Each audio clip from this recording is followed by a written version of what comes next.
Hello friends, welcome back to my YouTube channel shorthand course by Ankul Singh. कैसे हैं आप सब? आई होप आप सब ठीक होंगे। फ्रेंड्स, आज हमारा न्यू चैप्टर शुरू होगा, चैप्टर 32, एसेंशियल वोवेल्स। तो आज हम इसमें एसेंशियल वोवेल्स के बारे में पढ़ेंगे कि हमें कहाँ पे लगाने हैं और इनकी ज़रूरत क्यों है। तो ये chapter Isaac Pitman short hand English book में है 162 पर।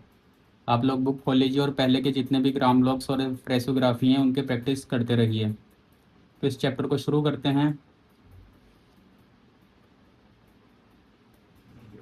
In single stroke outlines having an initial and a final vowel, the final vowel should be inserted।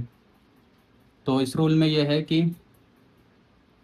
कोई भी सिंगल स्ट्रोक की आउटलाइन है उसमें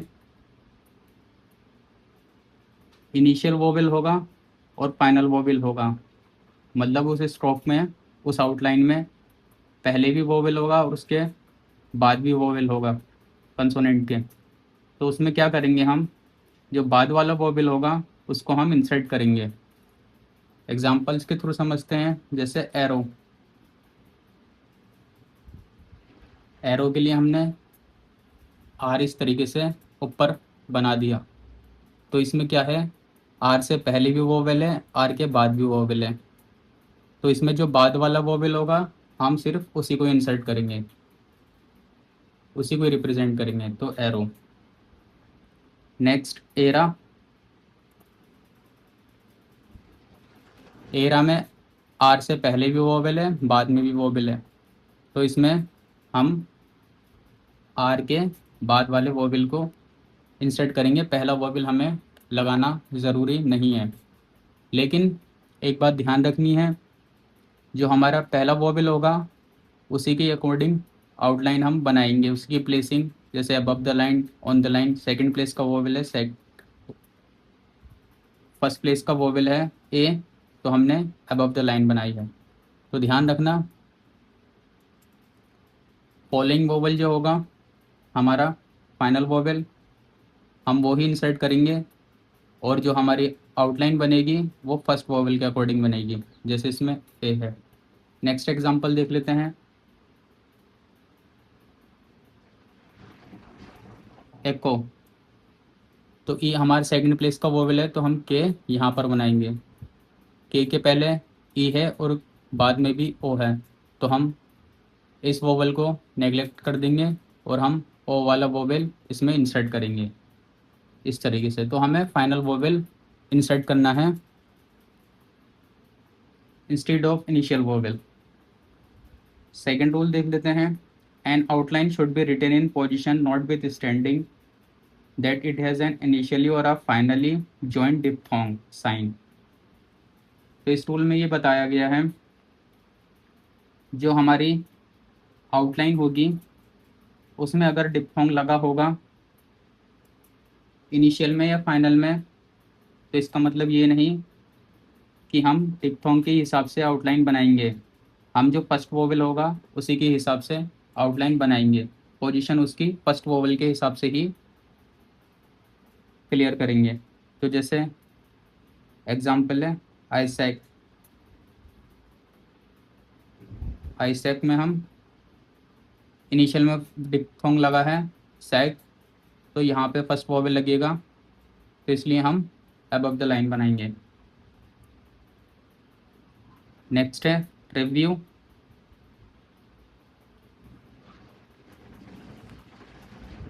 ए का वोवेल, तो ये ऑन द लाइन बनेगी।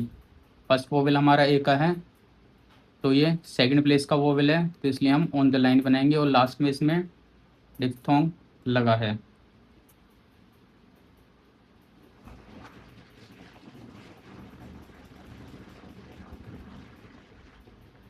Next renew. रिन्यू में भी ए का वोवेल है सेम इसी की तरह, तो इसको भी हम ऑन द लाइन बनाएंगे। फर्स्ट वोवेल हमारा ए का है, हम सेकंड वोवेल नहीं देखेंगे, फर्स्ट वोवेल के हिसाब से ही हमारी आउटलाइन की पोजीशन हमें क्लियर होगी। तो ये हम लाइन पे बनाएंगे रेन्यू इस तरीके से। तो ये नहीं देखना है कि डिप्थोंग इनिशियल में हो और फाइनल में हो, तो हमें उससे कोई मतलब नहीं है। हम फर्स्ट वोवेल के ही हिसाब से आउटलाइन की पोजीशन बनाएंगे। नेक्स्ट रूल देख लेते हैं। Where an upward or a downward R or L does not indicate a preceding or a final vowel the vowel sign should be inserted. Upward R में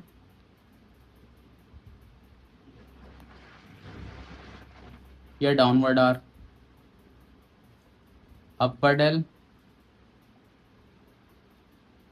या डाउनवर्ड एल, अगर ये हमें दिखता है और उसमें इसके आसपास वोवेल नहीं होता तो हम इसमें भी वोवेल इंसर्ट करेंगे।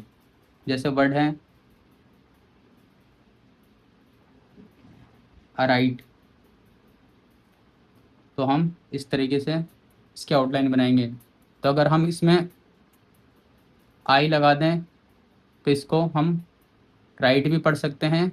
तो अराइट हमें क्लियर करने के लिए हम यहाँ पर एक फर्स्ट प्लेस पर वोवेल लगाएंगे आर से पहले, तो ये हम क्लियर कर लेंगे कि अराइट लिखा है, राइट नहीं लिखा है। Next example arrowed. एरोड हम इस तरीके से बनाएंगे, लेकिन हम इसको रोड भी पढ़ सकते हैं। इस कंफ्यूजन को दूर करने के लिए हम एक वोवेल इंसर्ट करेंगे इस तरीके से आर से पहले एरोड, जिससे ये क्लियर हो जाए कि ये एरोड लिखा है, रोड नहीं लिखा है। इरिटेबल,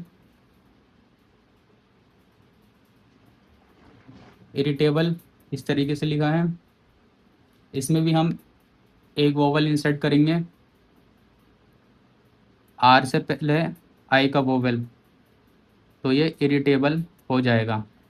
इसको हम अगर इसको डी भी बनाएंगे तो हम कंफ्यूज नहीं होंगे कि ये रीडेबल लिखा है, तो ये रीडेबल भी हो सकता है, इसलिए आर बनाया और उससे पहले वोवेल इंसर्ट करा तो ये इरिटेबल हो गया। और भी एग्जांपल्स हैं, आप देख लेना। डी रूल पढ़ लेते हैं। Generally speaking vowel should be inserted.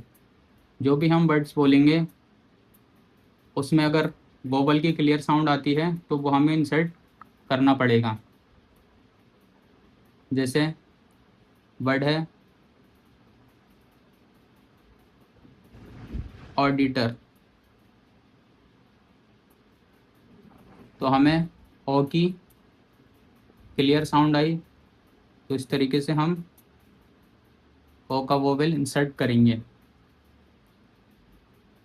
Next देख लेते हैं इमोशन। इमोशन में एक ही वोवेल की साउंड आई तो हम मोशन लिखकर ए को इंसर्ट कर देंगे। तो इस तरीके से अगर किसी वर्ड में वोवेल की हमें क्लियर साउंड आ रही है तब हम इंसर्ट ज़रूर करेंगे। नेक्स्ट देख लेते हैं where words of the same part of speech have similar outlines and the same position.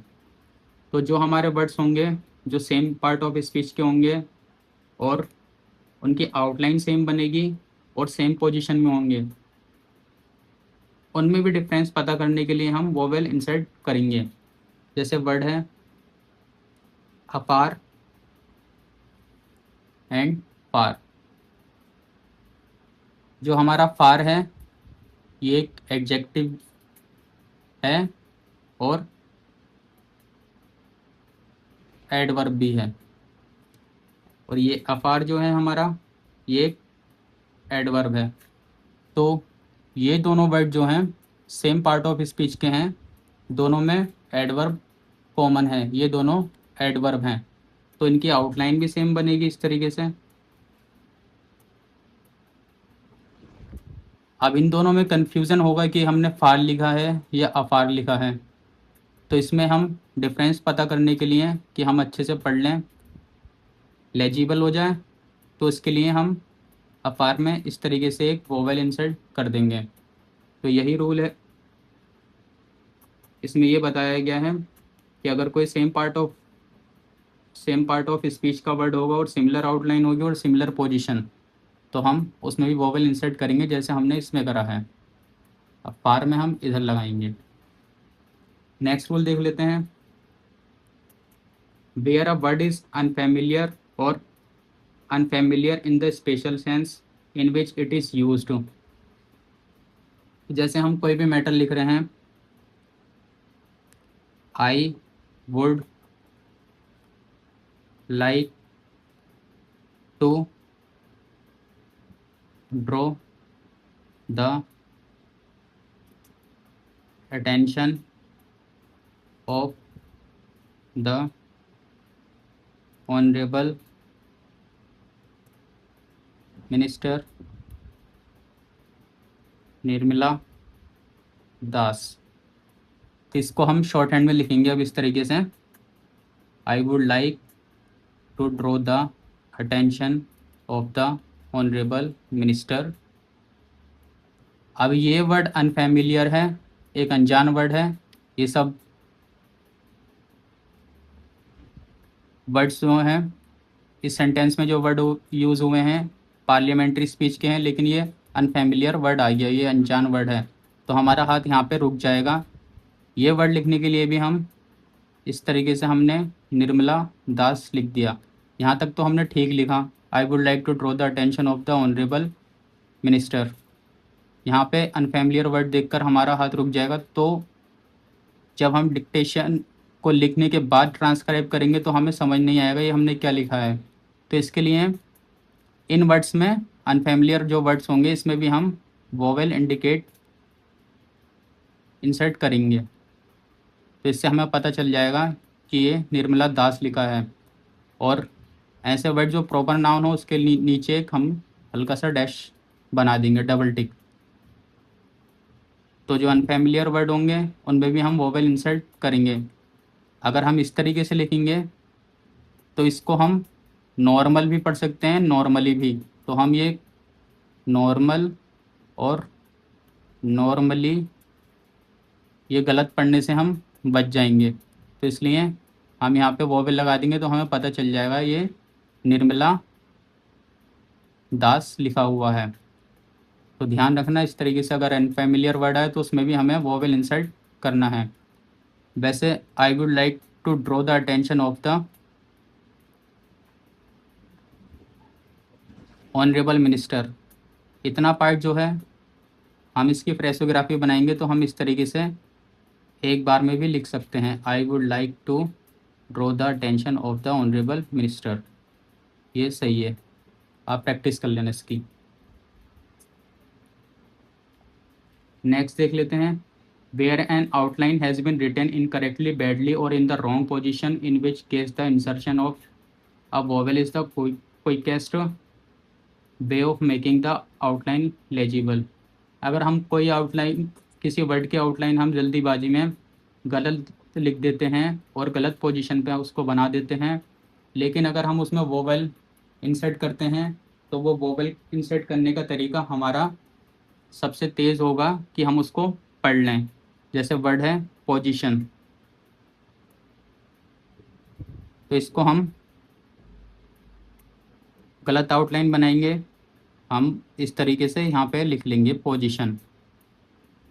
अब हमें पता नहीं चलेगा कि ये क्या लिखा है हमने, लेकिन अगर हम यहाँ पे एक इस तरीके से वोवेल इंसर्ट कर देंगे ओ का, तो हमें क्लियर हो जाएगा कि ये पोजीशन लिखा है, POSN, पोजीशन। जो मेन कंसोनेंट है PSN है।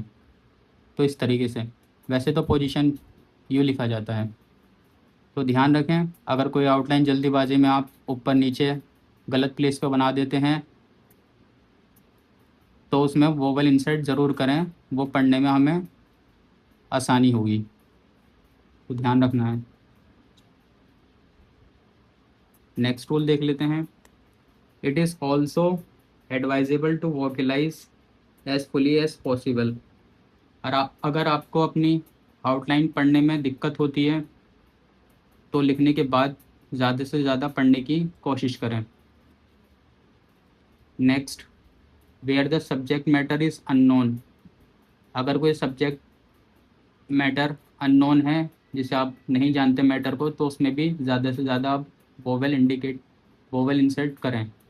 Where the language is poetical, unusual और florid, because In these instances, the context is not as helpful as in other cases. तो जो मैटर होते हैं dictation, parliamentary speech, legal, illegal, अगर इनके बदले कोई पॉलिटिकल मैटर आ जाए, जैसे शेक्सपियर की कोई पोएम आ जाए, तो उसमें भी आप वोवेल ज़्यादा से ज़्यादा इंसर्ट करें जिससे आपको पढ़ने में दिक्कत ना हो और आसानी से आप समझ जाएं और लिख पाएँ। तो फ्रेंड्स 163 पेज नंबर पर insertion of an initial vowel है, ये 164 तक हैं। मीडियल वोवेल भी है, insertion of medial vowel, insertion of final vowel. तो ये आप अच्छे से प्रैक्टिस कर लें, ये इंपॉर्टेंट हैं, इनका यूज़ आगे बहुत है बुक से देखकर। मिलते हैं नेक्स्ट चैप्टर में जल्दी ही। अगर किसी को कोई डाउट हो या कुछ भी कन्फ्यूज़न हो तो आप मुझसे कमेंट सेक्शन में पूछ सकते हैं। Thank you so much for watching this video.